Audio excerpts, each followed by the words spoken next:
मैं अपने YouTube channel Indresh Kumar Sahu में आप सभी का हार्दिक स्वागत करता हूं।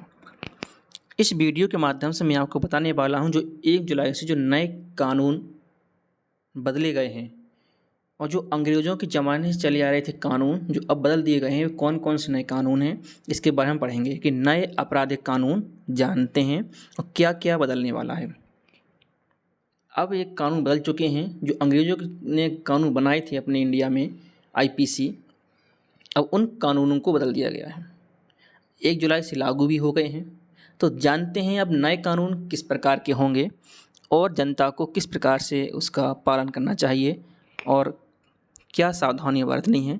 तो जानते हैं विस्तार से नए कानून के बारे में। तो कौन कौन से कानून आपके बदलने वाले हैं तो देखते हैं हम यहाँ पर। भारतीय न्याय संहिता चेंज होगी, भारतीय सुरक्षा संहिता, भारतीय नागरिक सुरक्षा संहिता और भारतीय साक्ष्य अधिनियम, ये 3 नए कानून बदले हैं। तो हम इनको विस्तार से चर्चा करेंगे कि आखिर एक कानून कैसे हैं। तो पॉइंट बाय पॉइंट समझेंगे। पहला पॉइंट है आपका यहाँ पर कि 1 जुलाई 2024 भारत की आपराधिक न्याय प्रणाली में बड़े बदलाव लागू, मतलब 1 तारीख से क्या हुए, बदलाव लागू हो गए हैं। तो 3 नए आपराधिक कानून कौन कौन से थे। पहले थे भारतीय न्याय संहिता, भारतीय न्याय संहिता जो आपकी नया कानून है, जिसे हम BNS कहेंगे। भारतीय नागरिक सुरक्षा संहिता जिसे हम BNSS कहेंगे और भारतीय साक्ष्य अधिनियम जिसे हम BSA लागू। तो ये 3 नए कानून लागू हुए हैं। इनका उद्देश्य क्या है। उद्देश्य ये है कि भारतीय दंड संहिता IPC पहले ये आपका था, अब इसके स्थान पर BNS लागू होगा। दंड प्रक्रिया संहिता और भारतीय साक्ष्य अधिनियम को प्रतिस्थापित करना, इन तीनों नियमों का क्या कह दिया, उनको प्रतिस्थापित कर दिया, चेंज कर दिया। इनके स्थान पर नए कानून बन गए हैं। तो अब चलेंगे आगे, देखेंगे नए कानून के बारे में। दिसंबर 2023 में संसद द्वारा नए कानून पारित किए गए थे। सभी लोग जानते हैं दिसंबर 2023 में संसद में कानून पारित किया गया था, अब 1 जुलाई से लागू कर दिए गए हैं। नए कानून क्या है, मतलब भारतीयों द्वारा बनाए गए हैं, भारतीयों ने बनाए हैं, जो अंग्रेजों ने नहीं बनाए हैं। जो अंग्रेजों के कानून थे वो उन्होंने बदल गए हैं, बंद हो गए हैं, चेंज कर दिए गए हैं। अब भारतीयों ने संसद में कानून बनाए हैं और भारतीयों के लिए बनाए हैं। ठीक है, अब देखते हैं पहला नया कानून क्या है आपका। पहला नया कानून भारतीय न्याय संहिता। क्या है आपका, भारतीय न्याय संहिता है, ठीक है ना, जिसे हम शॉर्ट में BNS कहते हैं। ठीक है, तो 163 साल पुरानी भारतीय दंड संहिता को प्रतिस्थापित, मतलब जो आपकी भारतीय दंड संहिता थी, ठीक, जिसे हम IPC बोलते थे, उसको क्या कर दिया गया, चेंज कर दिया गया। आपराधिक न्याय प्रणाली में महत्वपूर्ण बदलाव किया गया। जो IPC थी उसमें आपके 511 धाराएँ थीं, 511 धाराएँ थीं। जो अब IPC के स्थान पर जो आपका भारतीय न्याय संहिता BNS आया है, इसमें सिर्फ आपकी 358 धाराएँ हैं। ठीक, अब नेक्स्ट आपके कुछ नए अपराध पेश हैं। कुछ नए अपराध हैं, लगभग 21 अपराध हैं आपके। तो कौन कौन से अपराध आपके आएंगे इसमें, तो विवाह के झूठे वादे या कपटपूर्ण तरीकों से बनाए गए यौन संबंधों को दंडित करना। क्या दिया, आप झूठे वादे करते हो विवाह के संबंधित और उन कपटपूर्ण तरीके से यौन शोषण कर रहे हो, महिलाओं का यौन शोषण कर रहे हो, तो इसको दंडित करना है। तो 10 वर्ष की सज़ा और जुर्माना दिया जाएगा। तो आपको 10 वर्ष की सज़ा हो सकती है और जुर्माना भी दिया जा सकता है। अब एक कपटपूर्ण साधन क्या है आपके, तो कपटपूर्ण साधन क्या क्या आ सकता है कि रोजगार या पदोन्नति का झूठा वादा करना, प्रलोभन देना, पहचान छुपा कर शादी करना, जबकि कपटपूर्ण तरीक़ों में साधन में आएंगे। ठीक है, अब है आपका कि पहली बार नस्ल, जाति या समुदाय के आधार पर हत्या को एक अलग अपराध के रूप में मानता। ठीक, संगठित अपराध और आतंक जैसे अपराध भी समान कानून में शामिल किया जाएगा। ठीक है, इससे पूर्व इस प्रावधान UAPA और कुछ राज्य विशिष्ट में शामिल हैं। जब क्या अपराध हैं इसमें शामिल हैं। अब कौन सा अपराध है, धारा 111(1) के अनुसार देखते हैं। धारा 111(1) के अनुसार कि संगठित अपराध को लेकर भी सजा का प्रावधान किया गया है। अब ये संगठित अपराध क्या हैं आपके, इसको देख लेते हैं। जो आपके संगठित अपराध हैं वो कौन कौन से होंगे, जैसे जबरन वसूली, या आपके संगठित तो ग्रुपबाजी में आएगा, है ना, अपहरण, वाहन चोरी, डकैती, अनुबंध हत्या, आर्थिक अपराध आदि शामिल हैं। ठीक है, ये कुछ अपराध हैं जो आपके संगठित अपराध में शामिल होंगे। किसमें होंगे? संगठित अपराध में शामिल होंगे।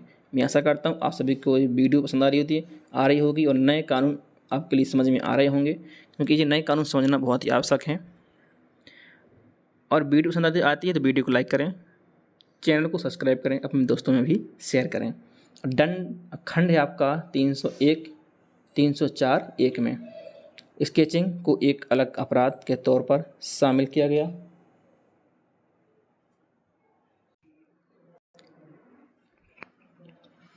स्केचिंग को एक अलग अपराध के तौर पर शामिल किया गया है। चोरी और स्केचिंग दोनों में 3 साल तक की सज़ा का प्रावधान है। ठीक है ना, चोरी करेंगे, स्केचिंग करेंगे तो इसमें क्या है, 3 साल की आपकी सज़ा का प्रावधान है। तो ये था आपका भारतीय न्याय संहिता, जिसे हम BNS कहते हैं। इसके कुछ इंपॉर्टेंट पॉइंट जो आपको मैंने समझाए हैं, मैं आशा करता हूँ आप सभी को ये समझ आया होगा। अब देखते हैं नेक्स्ट क्या है आपका भारतीय न्याय सुरक्षा संहिता। भारतीय न्याय सुरक्षा संहिता जिसे हम BNSS कहेंगे। ठीक है ना, तो भारतीय न्याय सुरक्षा संहिता BNS आपराधिक प्रक्रिया संहिता का स्थान लेगा। जो आपका पिछला कानून था उस किस नाम पर था? आपराधिक प्रक्रिया संहिता थी, जो आपकी अंग्रेजों ने बनाई थी। अब ये कानून चेंज कर दिया गया है, इसके स्थान पर BNS लागू किया गया है। तो इसमें क्या है इसके बारे में देखते हैं। कानून की प्रक्रियात्मक पहलू से संबंधित CRPC में 384 की तुलना में BNS में 551 धाराएं हैं। ठीक है ना, कितनी है? 531 धाराएं हैं। अब इसके कौन कौन से प्रावधान हैं, क्या है, इसके बारे में विस्तार से पढ़ेंगे। पुलिस से हिरासत की अवधि को 15 दिन से बढ़ाकर 90 दिन तक कर दिया गया है। पहले क्या होता था, जब अपराधी को पुलिस हिरासत में डाल दिया जाता था, पुलिस पकड़ के ले जाती थी, तो पुलिस को क्या करना पड़ता कि 15 दिन के अंदर क्या है उसे कोर्ट में हाजिर करना पड़ता था FIR दर्ज करने के बाद। लेकिन अब पुलिस के पास दिन कितने हो गए? 15 से बढ़ाकर कितने कर दिया गया? 90 दिन तक कर दिया गया है। अब पुलिस की हिरासत में अपराधी 90 दिन तक रह सकता है। अनुपस्थिति में परीक्षण क्या है? अपराधी व्यक्ति की अनुपस्थिति में भी मुकदमा चलाया जा सकता है। यदि किसी अपराधी को कोई मुकदमा दर्ज है और वो अनुपस्थित है, हाजिर नहीं हो रहा, तब भी उसकी क्या है, उसकी अनुपस्थिति में भी मुकदमा आगे बढ़ेगा। ठीक है ना, चलते हैं नेक्स्ट। यदि किसी आरोपी में नाम पर एक से अधिक अपराध हैं, जो नया कानून वैधानिक जमानत का प्रावधान भी हटाता है। मतलब कहने का ये हुआ कि एक व्यक्ति से अधिक अपराध हैं उसके नाम पर, यदि माना कि हमें मान लें कि कोई स्टूडेंट है, कोई अपराधी है, उसमें 3 साल की सज़ा है, मान उसने 2 साल की काट ली और 1 साल की रह गई है, तो उसे जमानत नहीं दी जाएगी, वैधानिक जमानत उसको कहते हैं। वैधानिक जमानत उसको क्या कहा, 2 साल बाद क्या कर देते थे, मतलब कोर्ट के जरिए उसको छोड़ दिया जाता था। लेकिन अब ऐसा नहीं होगा, अब ये वैधानिक जमानत को क्या कर दी उसने, प्रावधान को हटा दिया गया है। ठीक है ना, अब चलते हैं नेक्स्ट है आपका कि आपराधिक मामले में फैसला की सुनवाई पूरी होने के 45 दिनों के भीतर आना चाहिए और पहली सुनवाई 60 दिनों के भीतर आरोप तय किए जाने चाहिए। आरोप क्या है, 60 दिनों के अंदर उसके आरोप तय किए जाने चाहिए, तय किए हो जाएं। ठीक है, अब चलते हैं नेक्स्ट है आपका कि बलात्कार पीड़ितों की जांच करने वाले चिकित्सा विशेषज्ञों को 7 दिनों के भीतर अपनी रिपोर्ट जांच अधिकारी को सौंपनी होगी। जब किसी बच्ची का रेप होता है, कोई बलात्कार करता है, तो उसकी जांच जो चिकित्सा अधिकारी होंगे, जो विशेषज्ञ होंगे, उसको 7 दिनों के भीतर अपनी रिपोर्ट अधिकारी को सौंपनी होगी। ठीक है, 0 FIR दर्ज करने की अनुमति भी प्रदान की जाती है। मतलब 0 FIR क्या होती है? 0 FIR क्या है? 0 FIR यह है कि पहले क्या होता था कि जैसे अपना क्षेत्र दूसरा है और दूसरे क्षेत्र में कोई चोरी होती थी, तो प्लस जे के मना कर देते थे कि ये हमारे क्षेत्र में नहीं आता है, ये एरिया हमारे क्षेत्र में नहीं आता, तो हम इसकी की रिपोर्ट दर्ज नहीं कर सकते। ठीक है, लेकिन अब ऐसा नहीं है। 0 FI मतलब होता है कि आप कहीं पर भी अपनी रिपोर्ट दर्ज करा सकते हैं, आप किसी भी थाने में अपनी रिपोर्ट दर्ज करा सकते हैं। ये बहुत अच्छा पॉइंट है, बहुत अच्छी ये सरकार ने सुविधा दी है कि आप अपनी रिपोर्ट किसी भी थाने में रिपोर्ट दर्ज कर सकते हैं, वो आपके क्षेत्र में आए अन्यथा न आए। इलेक्ट्रॉनिक रूप से समन जारी करने की शक्ति, इसका मतलब क्या है, अब आप इलेक्ट्रॉनिक तरीके से भी अपनी FI दर्ज करा सकते हैं। ठीक है, अब चलते हैं नेक्स्ट अधिनियम क्या है आपका, भारतीय साक्ष्य अधिनियम, भारतीय साक्ष्य सबूत अधिनियम। जब आपका नेक्स्ट है, तीसरा आपका पॉइंट है आपका ये कानून है तीसरा। इसको देखते हैं, इसकी विशेषताएं क्या हैं आपकी। इसकी विशेषताएं हैं कि इलेक्ट्रॉनिक और डिजिटल रिकॉर्ड का साक्ष्य के तौर पर स्वीकार किया जाएगा। मतलब जो आपके जो साक्ष्य हैं, आपके जो आपके साक्ष्य सबूत होंगे वह इलेक्ट्रॉनिक और डिजिटल किसी भी रूप में आपके स्वीकार किए जाएंगे। अब मतलब क्या हुआ इसका, जैसे ईमेल के माध्यम से अपना साक्ष्य दे सकते हैं, computer server log, laptop, smartphone पर संग्रहित फाइल, वेबसाइट सामग्री, स्थान डाटा और टेक्स्ट संदेश आदि, इन सभी के आधार पर आप क्या कर सकते हैं, अपनी FI दर्ज कर सकते हैं। अब चलते हैं नेक्स्ट पॉइंट। नेक्स्ट है आपका